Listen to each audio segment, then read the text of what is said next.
안녕하세요, 여러분.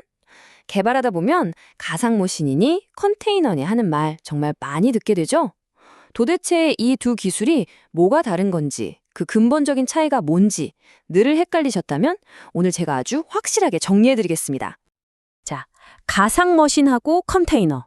여러분은 이 둘의 진짜 차이점을 딱 설명하실 수 있나요? 아마 이름은 정말 익숙한데 막상 이건 이렇고 저건 저렇다 라고 말하려면 조금 망설여질 수 있어요. 괜찮습니다. 오늘 이 시간만 집중하시면 모든 궁금증이 풀릴 거예요. 오늘 우리가 함께 떠나볼 여정은 이렇습니다. 먼저 이 기술들이 도대체 왜 필요한지 그 핵심 문제부터 파헤쳐보고요. 그 다음엔 전통의 강자 헤비급 가상머신과 떠오르는 강자 라이트급 컨테이너를 차례로 만나볼 겁니다. 그리고 마지막엔 둘을 나란히 세워놓고 최종 비교까지 확실하게 해드릴게요. 자, 그럼 본격적으로 시작해볼까요? 가상머신과 컨테이너. 이런 복잡한 기술들이 도대체 어떤 문제를 해결하려고 태어났을까요? 그 중심에는 딱 한 단어가 있습니다. 바로 격리입니다. 생각해보면 되게 간단한 문제 같잖아요? 그냥 컴퓨터 한 대에서 여러 프로그램 동시에 돌리면 되는 거 아닌가 싶은데 이게 개발의 세계로 들어오면 얘기가 완전히 달라집니다. 생각보다 훨씬 골치 아픈 문제가 생기거든요. 바로 이런 상황이 벌어지는 거죠.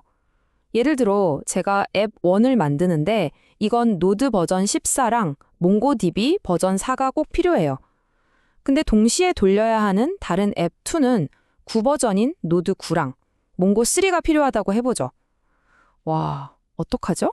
한 컴퓨터에 이걸 전부 설치하면 버전이 뒤죽박죽 엉키면서 무조건 충돌이 날 겁니다. 개발자들 사이에선 이걸 의존성 지옥이라고 부르기도 해요. 그래서 이 지옥 같은 상황을 해결할 수 있는 아주 명쾌한 한 단어짜리 해결책이 등장합니다. 바로 격리, 아이솔레이션이죠. 각각의 애플리케이션들이 서로 전혀 신경 쓰지 않고 자기만의 독립된 공간에서 안전하게 돌아가도록 만들어주는 거예요. 자, 그럼 이 격리라는 어려운 숙제를 풀기 위해 맨 처음 등장한 아주 강력한 솔루션, 헤비급 챔피언, 가상머신부터 한번 만나보겠습니다. 가상머신? 우리가 보통 줄여서 VM이라고 하죠. 이건 말 그대로 가상의 기계입니다. 좀 더 쉽게 말하면 여러분의 진짜 컴퓨터 안에다가 가상의 컴퓨터를 한 대 통째로 더 만들어서 집어넣는 거라고 생각하시면 딱 맞아요. 하드웨어까지 싹 다 가상으로 복제하는 거죠. 아니, 그럼 이 가상 컴퓨터를 대체 어떻게 만드냐고요? 바로 하이퍼바이저라는 소프트웨어가 그 일을 합니다. 우리가 흔히 들어본 버추얼박스나 VM웨어 같은 프로그램들 있죠? 걔네들이 바로 이 하이퍼바이저 역할을 하면서 가상머신을 뚝딱 만들고 관리해주는 겁니다. 그래서 VM을 쓰면 뭐가 가능해지냐면요. 예를 들어 제 맥북에서 윈도우를 돌리고 또 그 옆에 있는 다른 창에선 리눅스를 동시에 돌릴 수가 있는 거예요. 각각이 그냥 완벽하게 분리된 별개의 컴퓨터처럼 작동하는 거죠. 정말 강력하죠?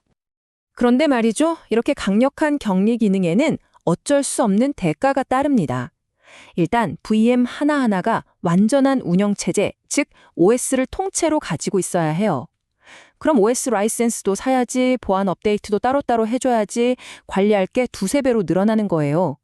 게다가 진짜 컴퓨터 켜는 것처럼 부팅하는데 몇 분씩 걸리고요. CPU, 메모리, 하드디스크 같은 자원도 어마어마하게 잡아먹습니다. 한마디로 너무 무겁다는 게 치명적인 단점이죠. 바로 이 가상머신의 무거움이라는 문제를 정면으로 돌파하기 위해 등장한 기술이 있습니다. 자, 다음 선수 입장합니다. 라이트급 챔피언 컨테이너를 만나보시죠. 컨테이너도 VM처럼 애플리케이션을 위한 격리된 환경을 만들어 준다는 점은 똑같아요.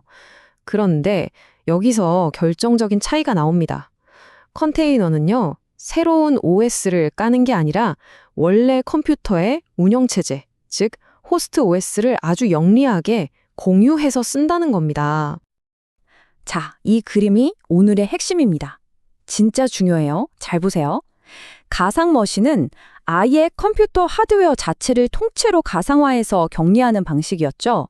반면에 컨테이너는요, OS는 그대로 하나만 두고 그 위에서 돌아가는 애플리케이션들만 서로 못 보도록 칸막이를 쳐주는 방식이에요. 격리의 레벨이 다른 거죠.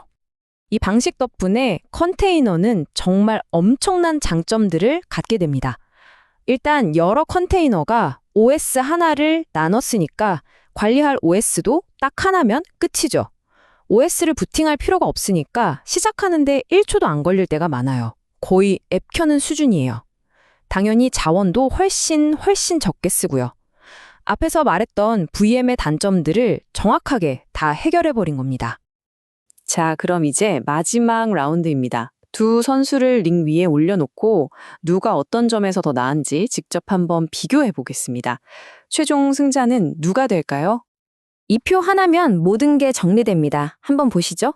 운영체제, VM은 하나하나 다 깔아야 하지만 컨테이너는 공유하죠. 시작 시간, VM은 몇 분, 컨테이너는 몇 초. 이건 뭐 비교가 안 되네요. 크기랑 자원 사용량도 보시는 것처럼 헤비급 대 라이트급이고요. 격리 수준은 물론 하드웨어까지 격리하는 VM이 더 강력하긴 하지만 컨테이너는 OS 수준에서 아주 효율적인 격리를 제공하는 거죠. 그리고 이 차이가 실제로는 어떤 결과로 이어지냐면요.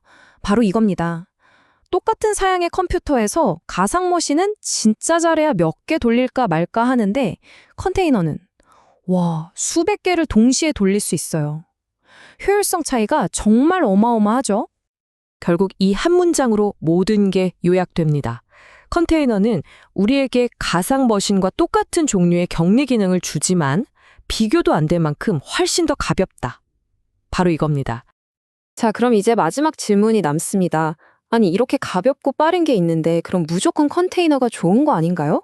그런데 왜 아직도 세상에는 무거운 가상머신을 쓰는 곳이 많을까요? 혹시 더 완벽하고 강력한 격리가 꼭 필요한 특별한 순간들이 있는 건 아닐까요? 이 질문을 한번 곱씹어 보시면서 오늘 내용을 정리해 보시면 더 깊이 이해가 되실 겁니다.